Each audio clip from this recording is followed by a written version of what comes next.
Ka timata te tui tangi te rangi ki a i o mataho. Ka heke I ho mai ki runga I a rangi e tui hore ki a papatunu e takotare. I ngā te o Māori e huri no tēnei ao. Kia whakamihi ati rā ki a kūtou nā, kia whakatai mai e tō kūtou warawara kai wahini a mātou tunu I rutu te tau I o te wakamao. Ka puta atu nei ki a mātou o Ngāti Kuia te iwi pākohe te iwi karakia. Te whai au te ao mārama, haumi e hui e, tāhai ki. Ko tutu māpau te maunga, ko te hoiere te awa, ko te hoiere te waka. Ko kaikai āwaro te kaitiaki, ko matua hautere te tangata. Maranga mai e te iwi karakia, maranga mai e te iwi pākohe, maranga mai e te iwi Ngāti Kuia. E te ko e ui a mai, ko waira, ko waira. Ngāti Kuia are the first people of Te Tauihu. They are the descendants of Maui, Kupe and Matua Hautere. Ka tāuritia ke taku mira ke o tātou whare. E ke ngā tipuna e haere atu rā ki te pō. I ngā maramara o ia waka o ia marae. E tākatoka wana koutou I ngā mate huri no o Aotearoa, ko tēnei te tangi, ko tēnei te mihi, ko tēnei te poroporo a ki kia rātou hoki. Ko te pai o Ngāti Kuia e iwi tahito. He iwi pūtake. I roto te tauihu nei, kai te ora tonu. As a people, our kotahitanga is still intact. That now more than ever, that we're participating as an iwi and as whānau together.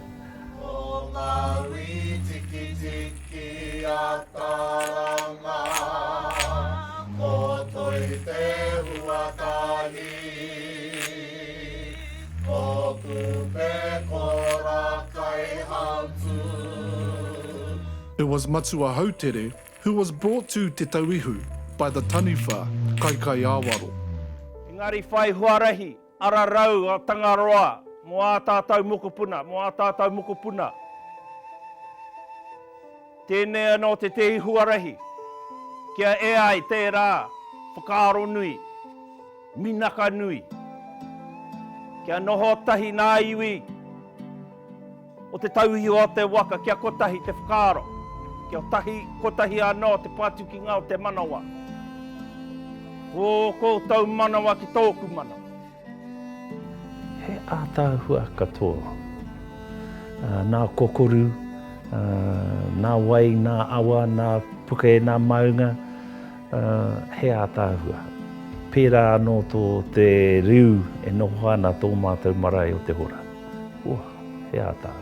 And we spent a lot of our time down the Sounds because my dad would win contracts down there. And we'd go down there and live in a tent in the Sounds to do correspondence. And that was good fun because we'd be out, spearing crayfish and cooking them up at night and doing a lot of fishing, plenty of kai moana.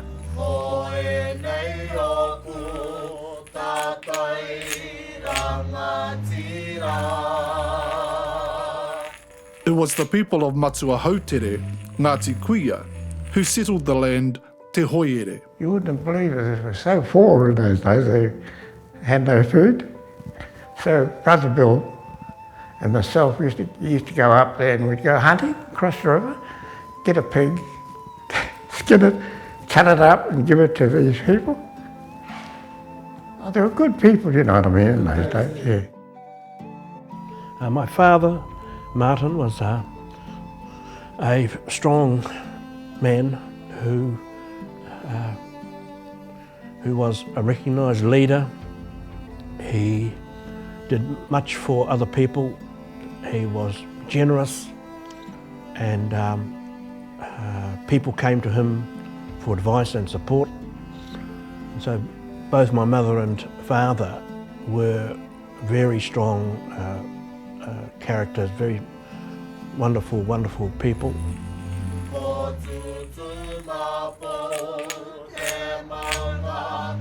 te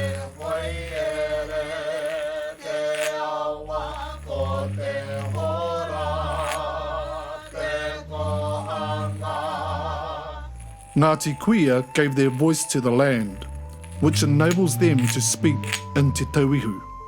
Well, he pepi tāku I nānei, toru maramatana pakike, ko te hehea kia kuraina ia ki te tai kura reo Māori, te tuatahi,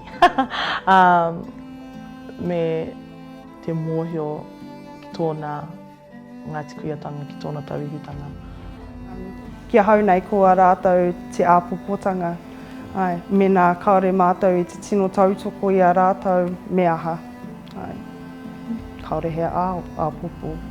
O te kahui kuia, te iwi, ko e nei opu, o ta kui hoe. It is Ngāti Kuia who endured the coming of Ngā iwi hou and the arrival of the Pākehā. We've achieved a hell of a lot. We've got a marae that we should be proud of. We've got officers that we should be proud of. We've got staff and trustees that I could not see no conflict or anything there. They're just amazing. And I'd support the committee that we've had forever if I could. I know they won't be around forever, but they've got so much knowledge. Ngāti Kuia are one of the largest and oldest iwi of te tauihu in te Waipounamu. Kuia originates from the South Island. We're the only iwi to originate from the top of the South Island. While every other iwi here migrated here, our tupuna was born here. Our iwi, our tupuna married into pretty much everyone that arrived here, and that's which gives us that relationship with everyone today.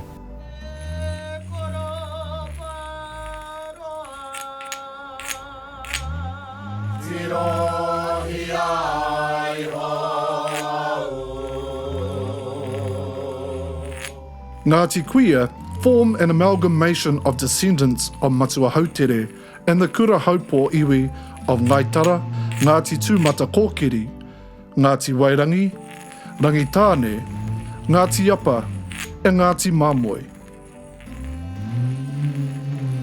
O he tai nei ki rongi a tātou katoto wairoa ngā mātua tupuna. Anā rātou e whakatakoto te ara hei koe ngā mā tātou ngā uri. E whakatōkia o tātou ngākau I ngā tikanga I aratakenga I a tātou.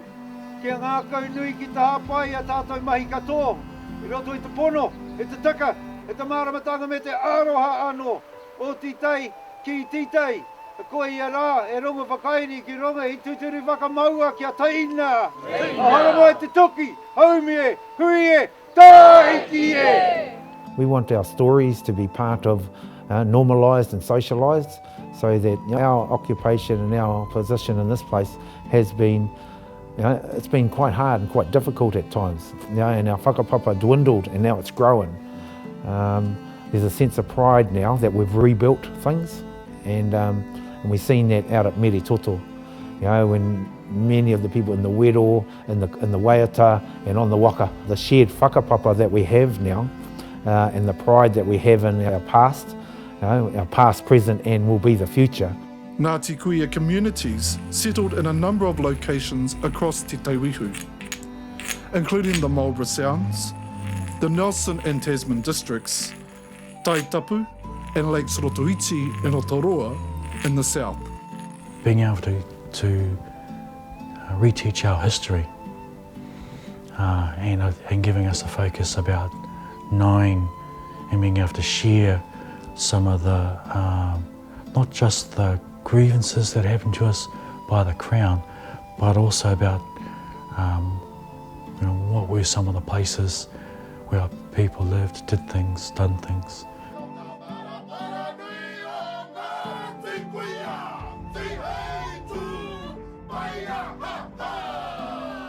Ngāti Kuia have always been known as an iwi karakia, spiritual people, in relation to their natural environment.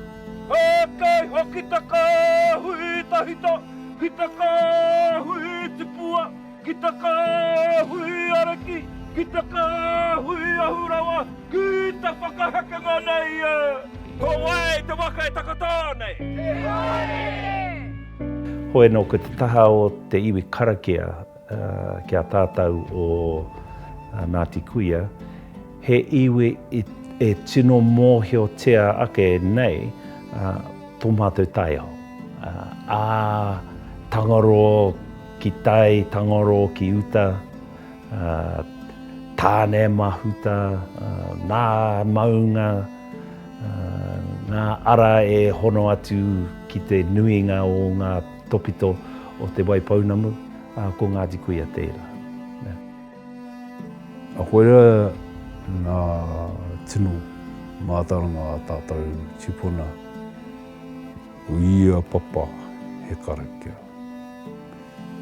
Ia rangi he karakia. He karakia purea mai te tangata ki te uru.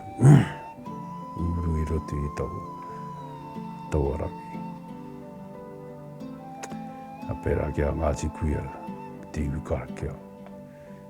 E toko maharatanga pērā ki te pākohe.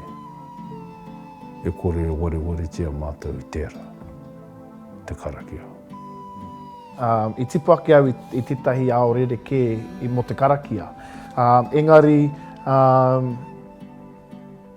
kua kite i roto i ngā tau, te whakahoki mai o ngā karakia tūturu. Me taku miharo ki tērā huatanga, me te hoki atu ki ngā tikanga karakia o nehe.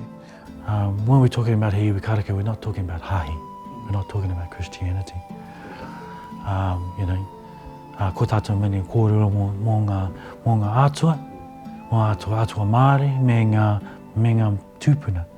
Ko ngā atua mātou nei karakia, ko mātou nei koanga, ko mātou nei tua, ko ngā era tine.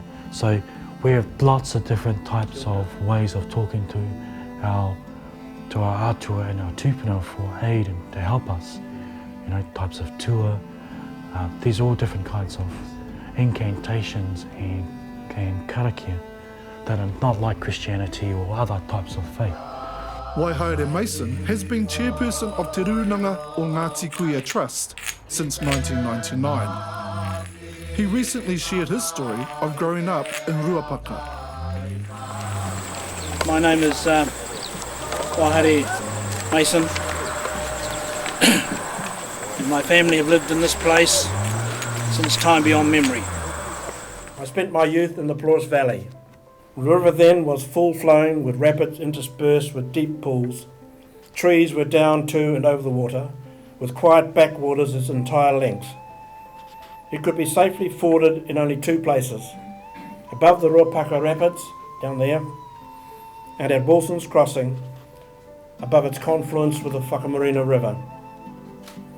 The tributaries were quiet streams with lush vegetation along the edges, providing cover for much life. The valley floor was very swamp-like, from Dalton's Bridge to the lower reaches, with lagoons meandering down both sides of the valley. Outlets for these swamps were the main feeder streams into the river.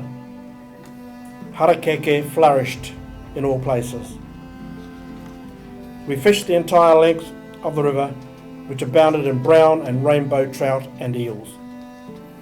There were log pools where large logs lay across the current, creating deep pools in the lee where fish lay feeding.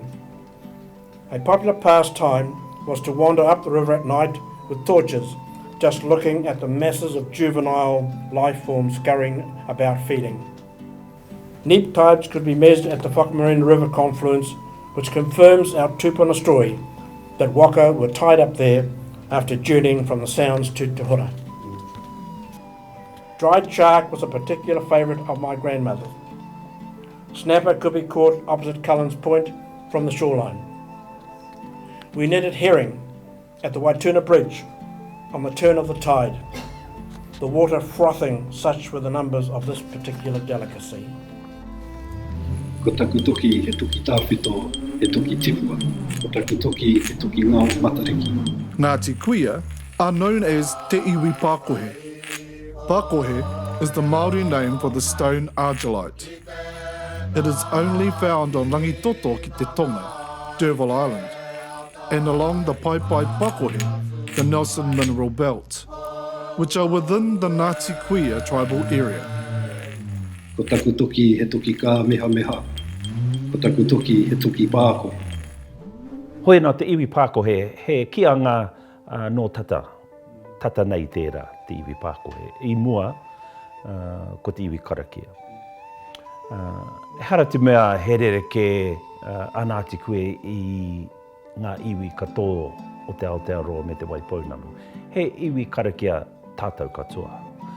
Yeah, so when our fair ancestors first came to Waka Maui, one of the first stones they found in the rivers was Pākohe. And they quickly realised its value. It was easy to, we found rocks we call kuru, which we use as hammerstones. Found them, we could use those to flake Pākohe. Awahatia taku toki Pākohe, e toki pau tikanga. Wakareia taku toki Pākohe, e toki rākai punama. O te Pākohe, te tahu o ena, nā taonga e tuku i humahira. Pērā ki te Pākohe era, he pōhatu maitai. Tinu māro. Tinu māro te Pākohe.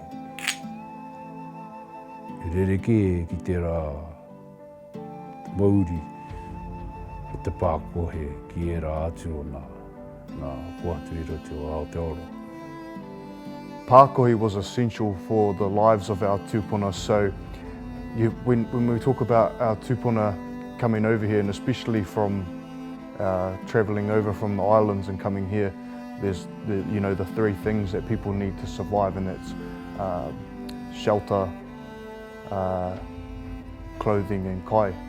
Tā reia taku toki Pākohe, e toki whakawhanake. A hua tia taku toki Pākohe, e toki kawe mā ruapo. So originally we found them in the rivers, and then we realised that the source came from in the hills. So when the good quality Pākohe started running out, we started having to go quarry it in the hills. So Pākohe is found in a mineral belt that we call the Pai Pākohe, which Pākehā is called the Nelson Mineral Belt, and it goes from Rangitoto and D'Urville Island all the way into Ngā Pai tangata or the Richmond Ranges behind us here. It was these places that our tūpuna traversed the land and discovered Pākohe. So these maunga are running all the way through from Whakatū, through Whangamoa, Whangarai, ki Rangitoto. But it's also the awa in these regions that, as Pākohe is outcropping in the maunga, it breaks off with the movement of papatōnuku, and boulders of Pākohe will roll into the awa. And so this makes the awa another place that Pākohe could be accessed by our tūpuna, but also in the modern times, that's where we access Pākohe. So the awa is always moving, and so Pākohe is always moving in the awa. Pākohe was of great practical day-to-day utility to Ngāti Kuia. It was used for tools, weapons, and trade with other iwi. Me te mea hoki koa ia hoki ko te Pākohe tērā i tauhokona ki ngā iwi katoa te Waipounamu. Aha koa ināne ko te kōrero e kia nei ko ngā ara Pounamu, ko ngā ara Pākohe ki i rā, ko ngā ara i tai atu te Pākohe ki ngā tōpito katoa te Waipounamu. Through our tūpuna migrating from the North Island and mixing in with our tūpuna who were already here, Pākohe continued to be used, and not just as something that we could use ourselves as a tool, but as a commodity to be traded out with other iwi, as far as all the way through to Ikawa Maui and all the way down to Waipounamu. Ngāti Kuia are known as the kaitiaki o Pakohe. One of their well-known tohunga Pakohe is Toro Frank Wells. It's something I could get. I'd go straight out the river and I could pick it up. To me, Pakohe is better. Well, to me it is. I like working with it, especially the black. I get people that come in and want Haunavu, but it's a bit of a snob thing, I think. To me, anyway. You know, it's a bit. I like it because you cut it and it. You never know what's inside, eh? Some of it's really the best. The best I've seen is that came out purple inside. Yeah, it was really, really striking. But you don't get, you know, you get all sorts of colours on it really, but purple was good. All done, just a minute, eh? No, I've got to polish it now. Oh, okay. Yeah. Parkour is good because you never know what you're going to find. And some of it's. I had a piece here that was really had a whole lot of swirls in it. I gave it away to somebody, but it's just every time you cut it, it's different. There's no two pieces of this. You know, no. You cut one rock from the same piece in the riverbed, and it's different. It's just the way it is. Yeah. Ngāti Kuia have a responsibility and an obligation to this taonga within its cultural, spiritual, historic and traditional values. For me, I can say that I'm following in the footsteps of my tūpuna and continuing that mahi into modern times, and with that mahi stays alive the kōrero and the whakapapa of us as iwi Ngāti Kuia, te iwi Pākohi. Ai. Nui rawa. Nā mahi o te Pākohe. He āhua toki, āhua māripi, mea koi. Nui rawa te mahi o te Pākohe. Pērā ki te iwi o Ngāti Kuia. Very industrious when you look at it. Engari, he taonga tāhua, he taonga tino a tāhua. Ai. Me te mea hoki kua rangona i roto i ngā tau ki te hira o tēnei taonga mō te iwi me te motu whānui, nā reira. Ai. He a tāhua rawa. So what I would like to see is it being embraced by our people, because it's special to us, you know. The way I see it is our tūpuna used it to sustain their lives. That's what I do. I use it to sustain our whānau in creating taonga and making that our whānau business. So more of that within the iwi. It's a taonga that we can utilise, and with sustaining our whānau, we also share the mātauranga Ngāti Kuia. E tātou kārawa kia whakarongo mai o mātou ino i tēnei wā. Uhu ki ngā mea ki a koe māu nei whakapura mai e ruti a koe te whitingatanga mai o te toi o ngārangi. Ui te rā e o kia whakatau mai te aji o rangi i rungi a rangi rau ko papaturu ki a mātou ngā uri whakae ke iho nei. A Ngāti Kuia te iwi Pākohe, te iwi karakia. Te iwi pumai ue roti i te tauihu o te okamaa. Te whai au te ao marama, haumi, hui e, tāki. Te whakatau nau te pohiri, ki te hoi ere o matua haitere, kai awarona i arataki, ki ruta.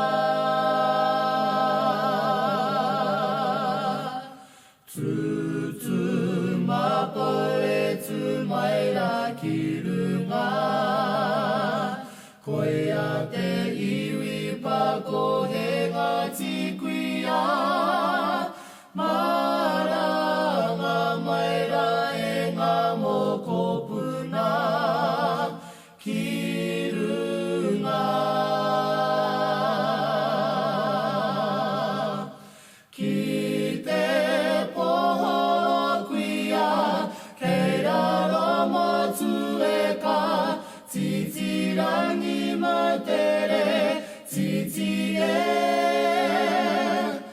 Ai tūna rua paka, te mātau te tauranga, maunga tapu ki titiro kawa e.